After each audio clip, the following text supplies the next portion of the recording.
मुसीबत जाग न मिले या आज मिले दिन मरूसा।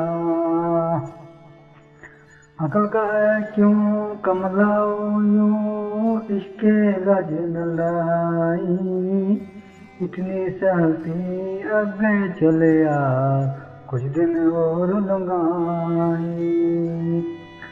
अकल का कि तो मिलती न कोई वस सुनिया, आसोंदी दस पौंदी जिस दी एवें जन कमिया।